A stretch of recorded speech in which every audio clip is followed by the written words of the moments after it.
We learned the trig function and the inverse trig function. And in this today's class, we're going to learn how to model with trig functions, or we call that modeling with trigonometric functions. So basically what you are asked to do is to apply what we have learned in the real situation. Let me give you one example here. Okay, if I give you a right triangle, here's a 5, and here is a 12, and this is a A, this is a B, and a C. So I give you this right triangle ABC, and of course I know C is 90 degree, and also I give you the two sides, 5 and 12. I ask you to solve this right triangle. What does that mean is find all the angles and the sides. Okay, we know letter A, which is a 5, and then we know letter B is 12. Can you find the C, which is here? Yep, because we know A squared plus B squared equals C squared. So 25 plus 144 equals C squared. 169 is C squared. So it's very convenient that we can solve it. We get C is 13. So here, C equals 13. And I can write here as B equals 12 and A equals 5. So to solve this right triangle, and I already got the three sides, next step, I need to look for the angles. This is 90 degree. So let's look at the angle A. It's not very obvious, right? It's not like the frequently seen number of this measurement. However, because of this A here, I know sine A is 5 over 13. Would you agree? Yep. So you know the function value. You're looking for this angle. Therefore, A will be sine inverse 5 over 13. You can do this. And you can use the calculator. Let me turn on the calculator. So I will show you how to do this. All right, now here is the calculator. And you can tell that I'm using degree now instead of reading it. Here, if you see RAD here, which means you put this aside, you're not using it. All right, now there are two ways to enter the data. One is do 5 divided by 13, and then you hit equal. Do not write this down. You don't really need to. So you know you finish this part. And next you need to do sine inverse. But here's the sign, so you have to click a second to get a sine inverse. You see here? You click sine inverse, equal. And that's A. Okay? So your A will be 22.62 degree. This is one way to do it. There's another way to do is you can do sine inverse. Did you see that after that you have a parenthesis, but you have this open parenthesis. So you put a 5 divided by 13, and then you close this parenthesis. So that's exactly what we're looking for. So next, you hit equal, you get a 22.62. Okay, so I got an A, then B will be just 90 degree minus A, which is 90 degree minus 22.62 degree. So that would be 67.38 degree.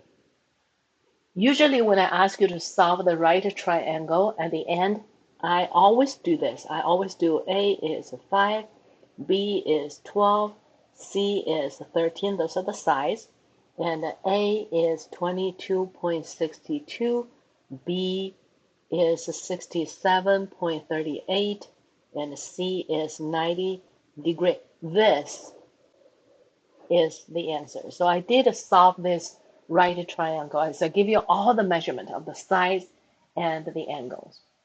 Okay, so this is one way to use what we have learned in this section, in this chapter or unit. Now, let me give you the second example. Okay, so here is the helicopter, looks like. Okay, it's a helicopter flying, and then down here is the water. Okay, so your helicopter is 800 feet above the water. All right, and you see somebody was struggling there. Here is someone, here is a little people said, help. Okay, so you need to help this person. So you try to drop down something for, drop down the buoy for him. And what you're looking for right now, you're the pilot, and you find that the angle, okay, so this is called the angle of depression. So looking down, right? The angle of depression right now is 75 degree. Given all those information, if you drop the rescue device here, how far will that be away from this poor people, this poor guy? So I'm looking for this distance. All right. Since this is a 75 degree, therefore here is a 15 degree, right? Because that's add up to 90. Therefore, this is 75 degrees. So I have this right triangle. And then if I know 75 degree, I know here is 80. I'm looking for this one. So I assume this distance is x feet. Therefore, my tangent 75 degree will be 800 divided by x. You go ahead and solve this, you can get x. So you multiply by x both sides and divide it by tangent of 75 degree. Or you can just use this as a tangent of 75 degree over 1, then you cross multiply. Same thing. So my x will be 800 divided by tangent 75 degree. All right. So calculator. It's going to be 800 divided by tangent. See here the radians, I'm using the degree, so that's correct. 75 and close the parentheses. So 800 divided by tangent of 75. And that answer is 214.36 feet. It's about a 200 feet, and that's pretty far. So which means if you drop something right now, okay, you stop there, you're like a hovering on top, and you drop something like down here. This poor guy has to swim 214.36 feet. I don't think he can do that. So you probably need to go a little bit further before you drop it. Okay, so this is an interesting example. All right, now the third one. The third example is even more interesting, I think. All right, the Ferry wheels. So here's the platform. Okay, and there's a big wheel. You know that is like this. Oh, poor thing. Okay, that has the radius. This radius. Let's see, it's a 15 meter. It's a circle. Okay. Oh, my drawing is not really. It's not very good. So yeah. Okay, so you go up. Go up. Okay, so you come here, and then you get on board at the bottom, and then it start moving, right? So you're sitting actually in a bucket or on a chair, whatever. It just starting from here, you go around, and this period I tell you equals 8 minutes. So it's moving slowly, all right? And this place is 5 meter above this platform. Okay, so I would say you are here, and then you're going up. See when you go up here, and then to the top, here, and then down back here. So 8 minutes later, you come back. I'm asking you this.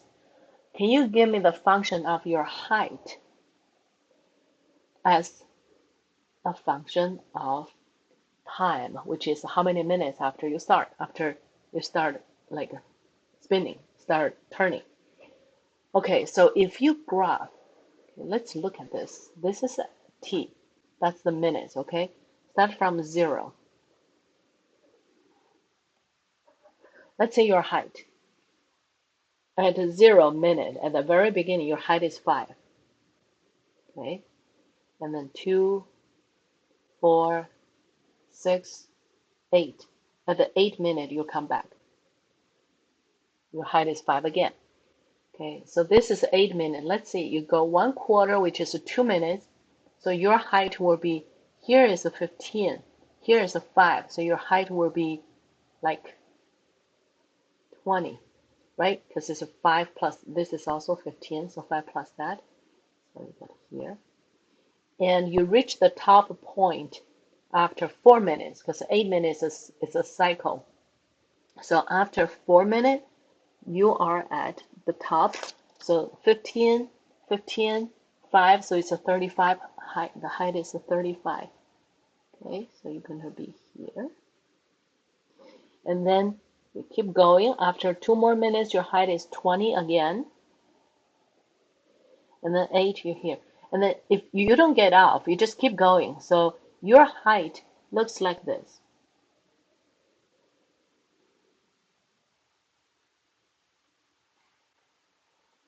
That's your height. The question is, how do you model your function with a either sine or cosine? It looks like a periodical, right? Because up, higher, lower, like that. Okay, so if you want to do this, remember this, you can use either sine or cosine. Your sine function looks like this, isn't it? And your cosine function looks like this. You see the major difference. Here's the middle line.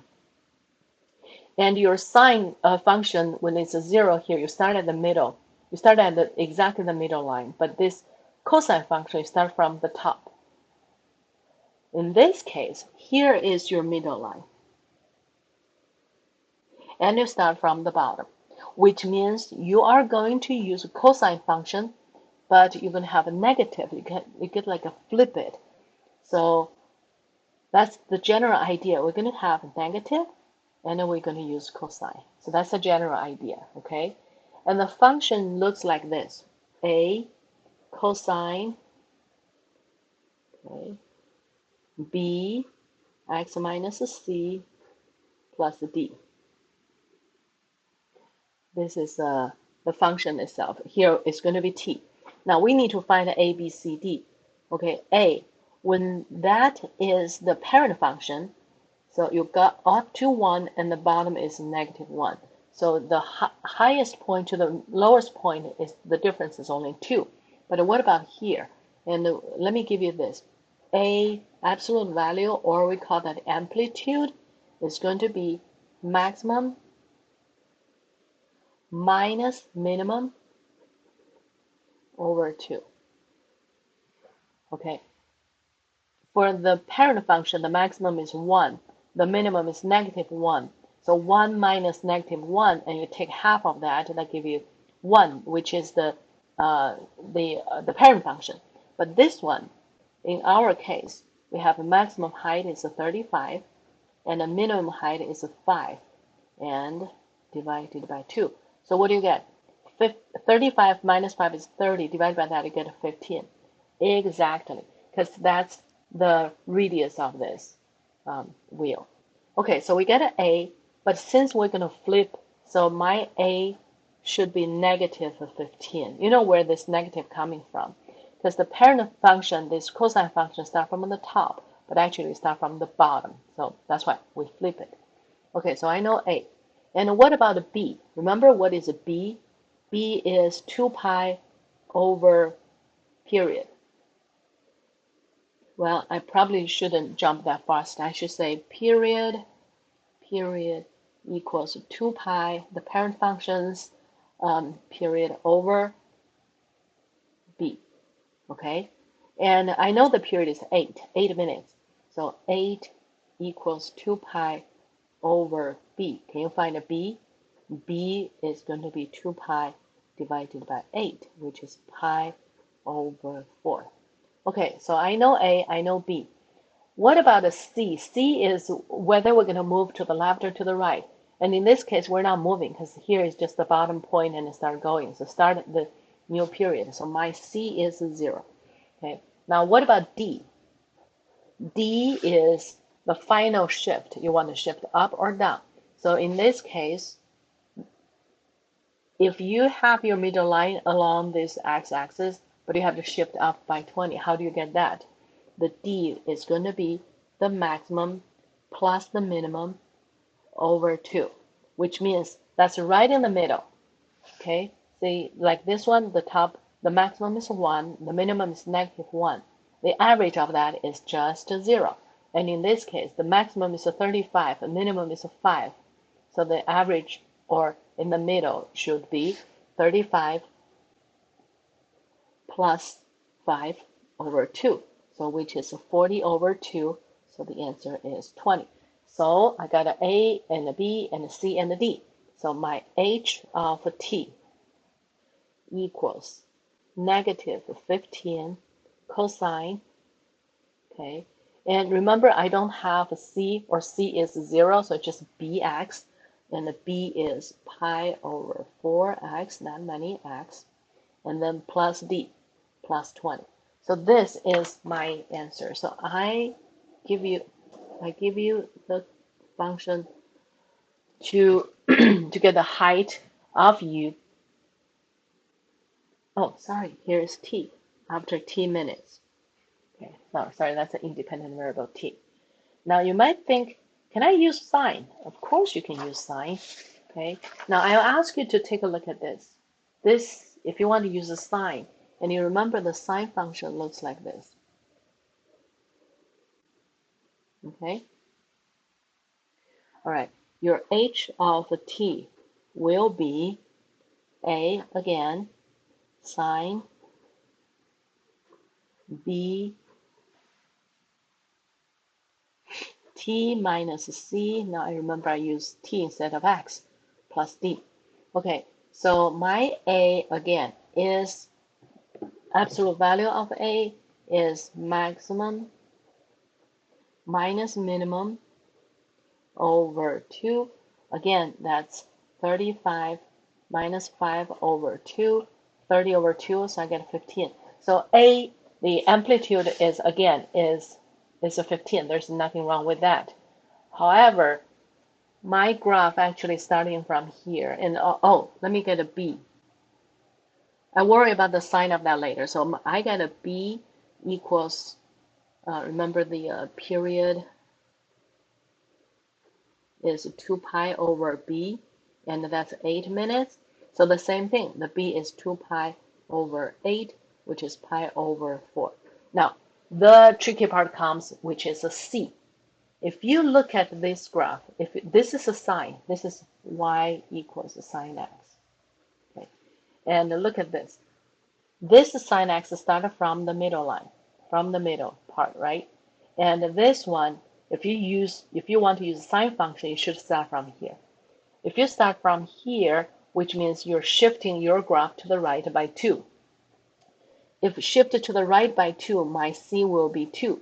Because here, when I go t minus c and t minus 2, which means I'm shifting to the right by 2. Okay, so that's how I get this. Because sine function, you should start from the middle line, from here. All right. Now, if you start from here, and then that's exactly the sine function, therefore my A is going to be just a 15.